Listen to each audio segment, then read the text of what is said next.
Hey, what is going on, you guys? It is Mr. No Sleep here from Old School RuneScape, and welcome to a brand new loot video for you all today. So today I bring you guys 10 hours of Wilderness Slayer, with the goal for this video being to earn as many Slayer points as possible, as well as GP. Hopefully we see some profitable tasks, and of course stack up those Laryn's keys and see if we can get a Dagon High piece. But before we get started into this jam-packed video, we do have some quick words from our sponsor today, Raid Shadow Legends.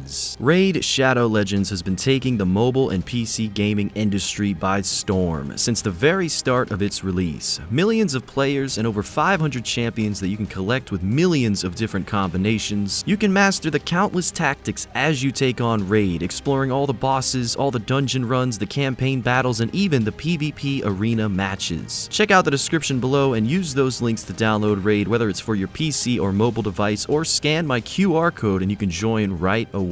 Showing you guys on screen here 3 of my favorite champions. First we have the Snorting Thug, level 50. He has the Ruckus skill as well as just the intimidating features. Then we have my all-time favorite, the Miscreated Monster. The Lightning Storm skill that this champion possesses is one of the best in all of Raid, so I was very lucky to get him early on. He really is the true leader of any battle that I face in this game, and he has saved my life on so many different occasions. Finally, we have the Lordly Legionary, level 40. Not as high as the Miscreated, but I'm still getting him there. Love the sword, and his press to fight attack is incredible as well. Also, here's my level 30 Stitched Beast, looking pretty deadly, I must say, but certainly not as intimidating as my Fleshmonger here. Recently just got this Skinwalker to level 30 as well. What I love about Raid is that no matter what, you will always have something to do on this game. I mean, you guys just saw 3 of all the 500 incredible plus champions that they have to offer. Combine that with the community as well as the incredible up-to-date graphics, it's really a game of longevity, and the creators really care about updates. And this month, Raid's got a non-stop schedule of summer events and activities. We're talking special fusion events to get brand new legendary champions, tournaments against other players, and much more. They're also releasing 5 amazing new champions, and each of them look incredible. So if you want to get a huge head start in Raid, all you have to do is hit the link in the description below or scan my QR code and you'll get an epic hero, Chinoro, who's incredible in the Doom Tower. On top of that, you'll receive 200,000 silver, 1 XP boost, 1 energy refill, and 1 ancient shard so you can summon an awesome champion as soon as you get in game. All of this treasure will be waiting for you here, and remember that these rewards are only available for the next 30 days for new players. Once you're in game, you can find me under the name Mr. No Sleep, and if you're fast enough, you can join my clan. What are you guys waiting for? Check out that description, and a huge thanks to Raid for sponsoring today's video. Alright, well, now that that is taken care of, let's go ahead and get into today's video. So, 10 hours of Wilderness Slayer. Gotta be honest with you guys, I really do enjoy Wilderness Slayer compared to Konar or anything else in the game. One of the main reasons is because I get to use this amazing Cross bow, which always is hitting constant 30s and 40s no matter where I bring it, and no matter what, I was always trying to bring a cannon as well to speed up these tasks. On top of that, occasionally a Ring of Wealth imbued, so that during the course of these 10 hours we would also be doing clue scrolls, and I did my best to kind of pause the timer anytime I did a hard clue or an elite, no matter what it would be, so that we get more loot in less time. At the start of this video, I was just about at 100 Slayer points, so I really couldn't skip that many tasks, so I was really hoping for good RNG here. And since I was going for Laryn's keys, you do get a 10% bonus if you do use the Wilderness Slayer caves, and with that bonus you are able to get more luck with these keys, and anytime you bring a cannon at these low-level monsters, you're just going to get more kills an hour, which will definitely result in more Laryn's keys an hour. In my past Wilderness Slayer videos, a lot of you guys were seeing tons of anti-PKing, and I unfortunately did not run into too many PKers through the making of this one, and maybe that's just because it was a 10-hour video instead of a 30-hour one. But nowadays, even in things like the Revenant caves, you're just not going to really run into many people. As a matter of fact, this whole time at the Wilderness Slayer cave, I was not running into anyone, and I wasn't even using total level worlds. So the wilderness is definitely a quiet place, which makes Wilderness Slayer much more laid back and much more protected these days. However, with these new wilderness ideas that Jagex is throwing out there for the community, that could change in the near future. So we will see, but I think now is the best time to really see what Wilderness Slayer is all about. My first 3 tasks were pretty good. I went from Lava Dragons to Onkus into Revenants, and I didn't want to be scolded for the Revenant part just because I didn't want to take that unnecessary risk, but needless to say, it was a good experience. I was still making good money. And one thing I did not expect was from the Revenant Hellhound, an ancient relic worth 16 mil, on top of that getting a Laryn's key in the same kill. My luck recently on this game has been incredible. I don't want to spoil too much for you guys, but I got a huge drop the other day, day, and I also got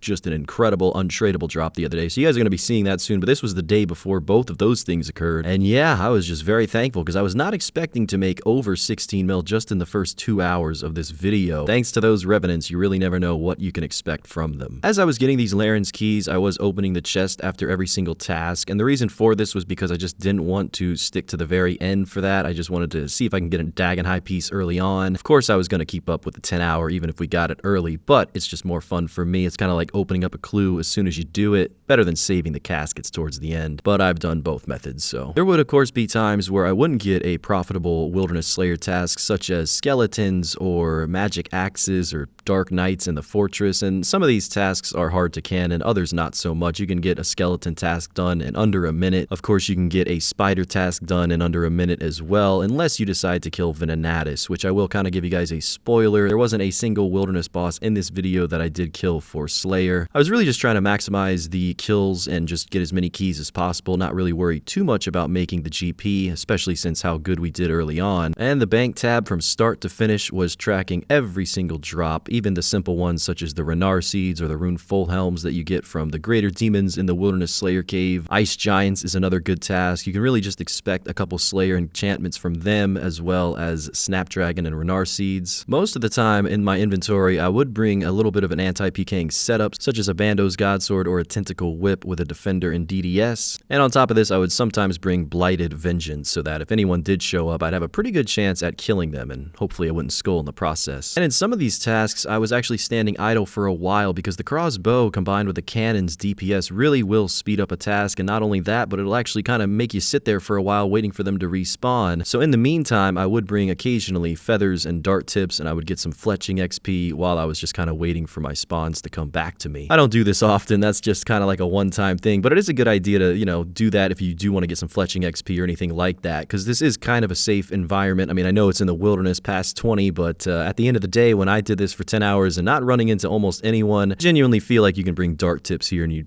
probably don't have to worry too much about dying. From the Laryn's key loot that I was getting at the very start, it was pretty average. I mean, we were seeing a lot of rune items as well as a lot of fish, a lot of turtles, things like that. Occasionally get a nice coin drop. And these keys are very valuable. I did a loot from 1000 Laryn's key video, and you can find that on the channel. And the difference between that video and this one was I purchased the keys by directly killing another player, and he had a big stack of them. I ended up getting about 1000 for 700 mil. I think I overpaid twice the price for them, so that was kind of painful to the bank. That's actually one of the reasons we started the Road to Elysian series. That, and of course the 500 mil risk fight that I lost. But at the end of the day, I think it's more beneficial to just earn your Laryn's keys and just go for them yourselves. And if you want to sell them to another player, of course you can. I'm not too sure of the price of them right now. I would guesstimate anywhere from 200 to 400k. But if you are someone who's very wealthy in this game and you just really want to get those Dagon High pieces for your collection log, then you're going to be spending upwards of probably 500k per key if you want to buy them in bulk. Not only did I receive multiple Revenant Slayer tasks, but I also got multiple Lava Dragon tasks, which did give me some elite clue scrolls, and I would get occasionally some hard clues from greater demons and things like that. I was given a spiritual mage task in the God Wars dungeon wilderness area, and after going there for about 2 kills, I did see a team of 4 log in, and in slow motion they did try to teleblock me. Luckily I got away before it hit, but that was the end of that spiritual mage task. So definitely pick and choose your tasks if you can. If you don't have any points, then I guess you're kind of stuck there. But the only benefit of doing a task in the God Wars dungeon wilderness area, not only can you get Laryn's keys and dragon boots and things like that, but you can also get ecumenical keys for future God Wars if you're ever going to do that. There were a little bit of supplies in the making of this video that were used, such as the ether that I would use with my crossbow. I'm sure that I went through close to 10,000 of that, so that alone is about 2 mil, so it is worth it though. I mean, the crossbow's DPS is so much better than any weapon in the wilderness other than maybe the Vigor's chain mace, but with this crossbow you do have the ability to keep distance, so that's the key here, and keeping distance is going to keep you alive, and you know, you're better off with a crossbow than kind of face tanking with a Vigor's chain mace. Most of the time I would pray melee if I was in a multi-combat area, but all the time I did have rigor on as well as preserve. At this very moment though, I was just praying magic, and unfortunately this was in a 2.2k total level world, which was the only time that I did go to it in this video, and the guy that tried to kill me there was actually killing lava dragons as I showed up. In the back of my head I did think to myself, if I was this guy I'd probably probably come back and try to kill me too, and sure enough, 20 minutes later, there he was. So you always got to be on the lookout, even for PVMers, because they can quickly become a PKer, and I did run into that guy 2 days later, and he said I got lucky. I don't think it was luck, though. Continuing on with the video, though, we were getting some hard clues and an elite, which I did receive 400k from, so it's pretty above average elite clue. To think that there was one death in this video, and it was to a black dragon instead of another player, so I mean,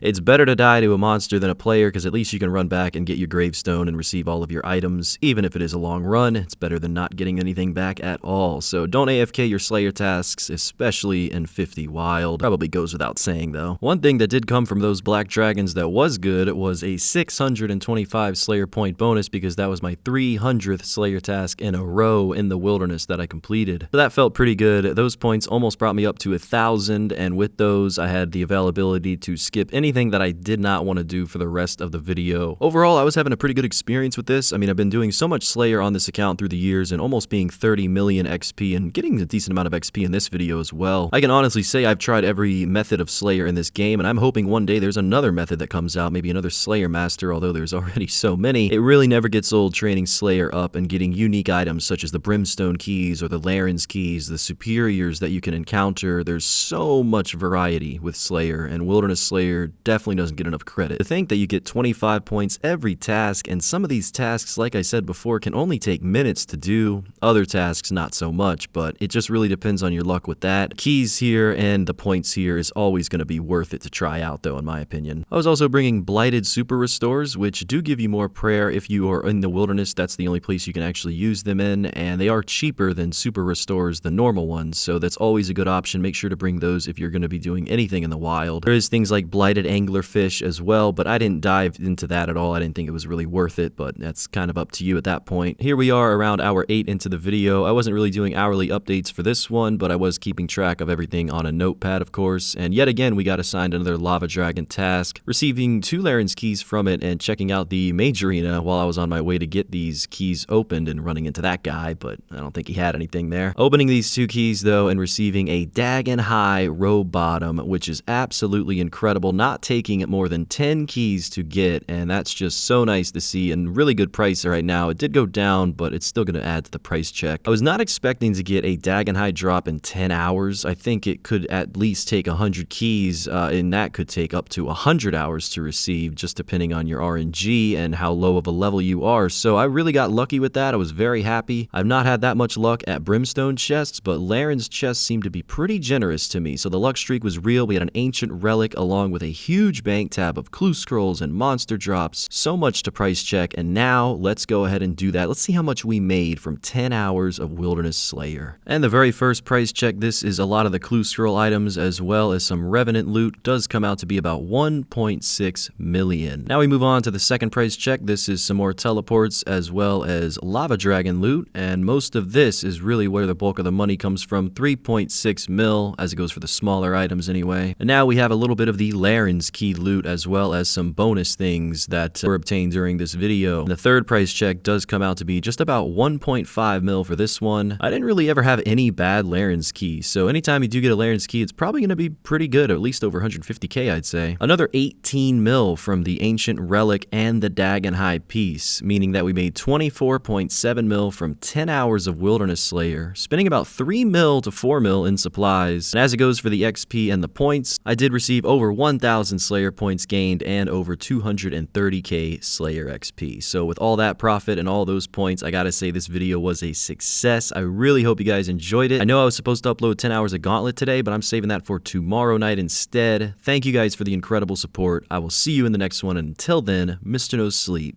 out.